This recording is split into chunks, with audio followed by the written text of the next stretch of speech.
Okay, so welcome to the deep dive. Today we're gonna be looking into a really unsettling case. This is Nicholas Troy Sheley. Okay. So someone sent us a bunch of news articles, and thankfully they summarized it all on a biographical page. Okay. Basically, this guy, Nicholas Troy Sheley, went on like a crazy killing spree back in June 2008, like a whole week, just a terrible spree. Yeah. So our mission here is to try to make sense of it all, right? Sure. What happened? Why did he do it? We're talking 8 deaths across 2 states, Mm-hmm. Illinois and Missouri. Wow. Yeah. That is a lot to unpack. Yeah, it's intense.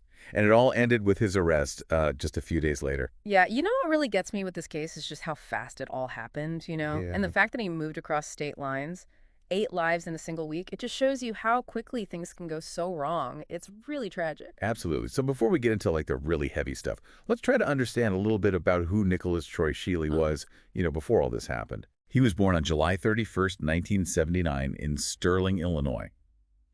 But here's the thing.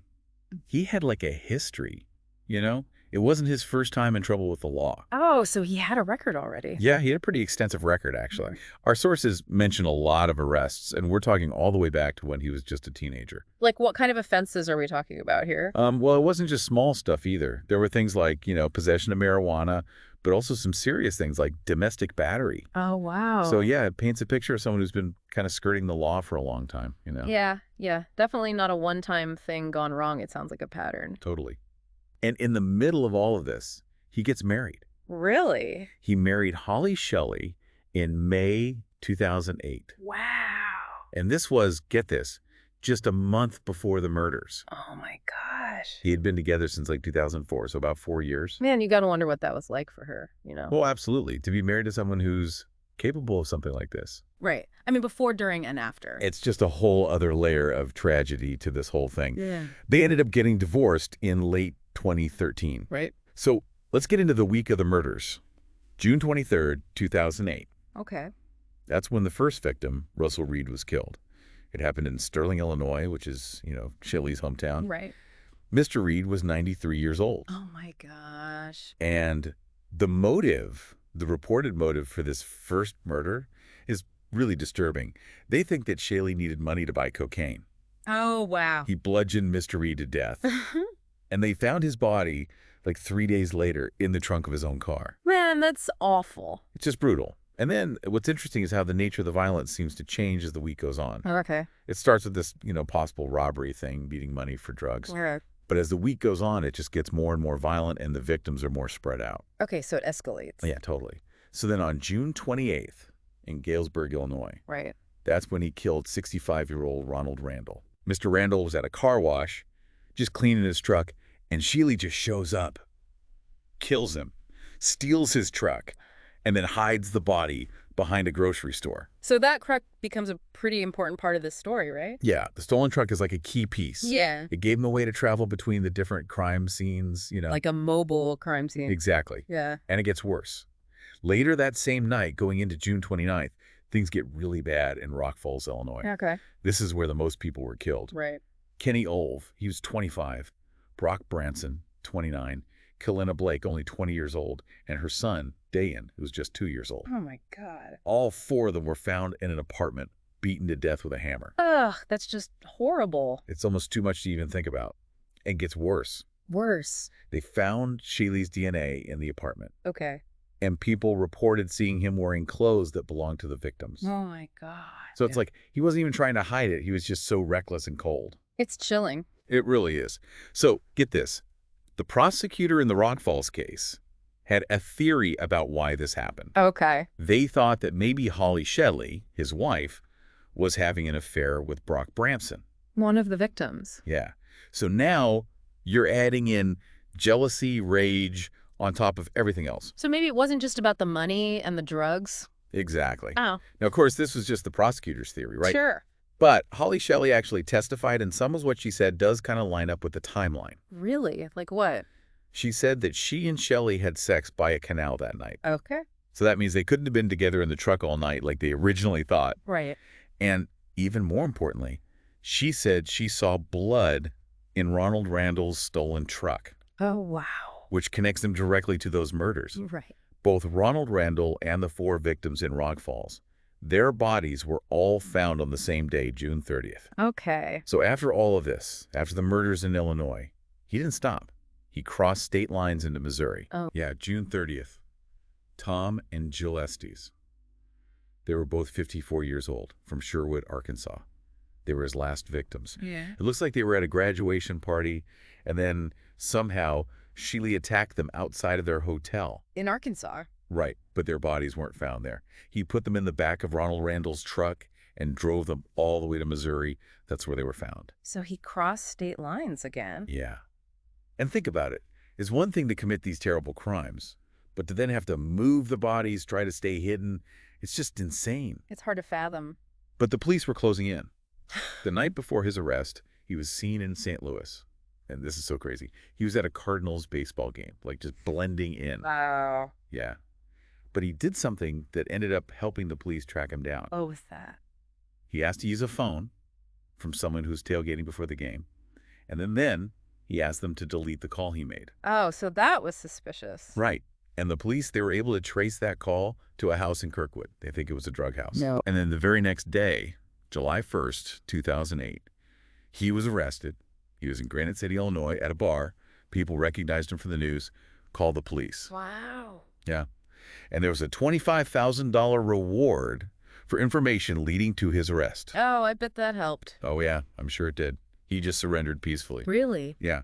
And then, after the arrest, federal government got involved. They charged him with unlawful flight to avoid prosecution. Oh, yeah, because he crossed state lines. Right. It's a federal crime to Yeah. cross state lines to get away from the law. Right. So then the whole legal process started. And it was really complicated, because the crimes happened in different states. So multiple jurisdictions. Exactly. Illinois, that's where most of the murders happened, so they went first. Yeah. The first trial was in Knox County, September 29th, 2011. Okay. He was convicted of killing Ronald Randall. Okay. And then he was tried in Whiteside County for the murder of Russell Reed. Okay. That was in November of 2012. And what happened there? He was found guilty of first-degree murder, plus they also convicted him of home invasion and residential burglary. Okay, so what does all that mean? Like, what's the difference between those? The home invasion, that's when you break into someone's home, meaning to commit a crime. I gotcha. And residential burglary, that's when you break in to steal stuff. Okay. So he got life for the murder, plus 30 years for the home invasion, and then another 15 years on top of that for the burglary. Oh, wow. At that point, he was in Pontiac Correctional Center. Okay. But the trials in Illinois weren't over. Oh, there's more. Yeah. He still had to face charges for those murders in Rock Falls. The 4 victims. Right. That trial was in Rock Island County. Okay. And he was found guilty on May 29th, 2014. So another guilty verdict. Yeah. And this time, Troy Sheley testified against him Oh, wow. in exchange for immunity. So she wouldn't get in trouble for anything she might have known. Right. So her testimony was pretty crucial in that case, huh? Oh, yeah. She helped the prosecution connect Sheley to the crime scene, all the evidence they found. Yeah, I remember we talked about that earlier. Okay, so after they wrapped up everything in Illinois, they moved on to the charges in Missouri. Right, the murders of Tom and Jill Estes. Exactly. They extradited him there in February of 2015. Okay. And here's where things got even trickier. Because Missouri, unlike Illinois, has the death penalty. Oh, wow. So the stakes got higher. Yeah, the prosecutors in Missouri were going for the death penalty. Oh, wow. And Sheley's lawyers, they tried everything. They asked for a change of venue, because they were worried he couldn't get a fair trial in that area because of all the publicity. Right. They even asked for a new judge. And what happened? Both requests were denied in early 2016. Oh, wow. And they even set a trial date. It was supposed to start in January 2018. Wow. But it never actually went to trial. Really? What happened? In October 2017, he decided to plead guilty to both murders. So he confessed. He did. And there was a reason why he did it. To avoid the death penalty. Exactly. He knew if he went to trial, he might end up on death row. Wow. So now he's serving a life sentence in Illinois at Lawrence Correctional Center. Okay.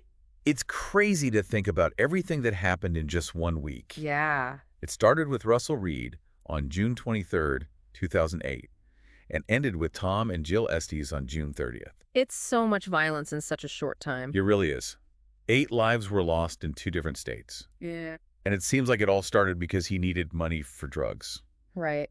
But then things got more complicated with the murders in Rock Falls. It sounds like there might have been a lot more going on there. Yeah, a lot more emotion, Yeah. anger, jealousy. And, the fact that he crossed state lines, it just adds another layer of complexity to the whole legal process. Different states have different laws. It took years to get through all the trials and appeals. Yeah, that's true. It's impressive, though, right? What do you mean? That the justice system, the police and prosecutors were able to put all the pieces together and ultimately hold him accountable. Oh, yeah. I mean, even though it was complicated, they didn't give up. They kept pushing for justice. Absolutely. And you know what? It makes you think about the families of the victims. Yeah. All that grief and pain they went through, Mm. and the fear that must have spread through those communities. It's hard to imagine what they went through. It's heartbreaking. And it makes you wonder, what leads someone to do something like this? That's the big question, right? Yeah. We know he needed money for drugs, Mhm. but is that really all it was? Right. Was it just desperation? Or was there something else going on in his mind, some kind of rage? Yeah. Or maybe he just didn't care anymore. Yeah. It's a question we might never have a clear answer to. It's pretty disturbing. Yeah. It's a lot to think about. You talk till we're done talking about it. Definitely. Thanks for diving into this with me. Yeah, thanks for having me. This case is definitely one that stays with you.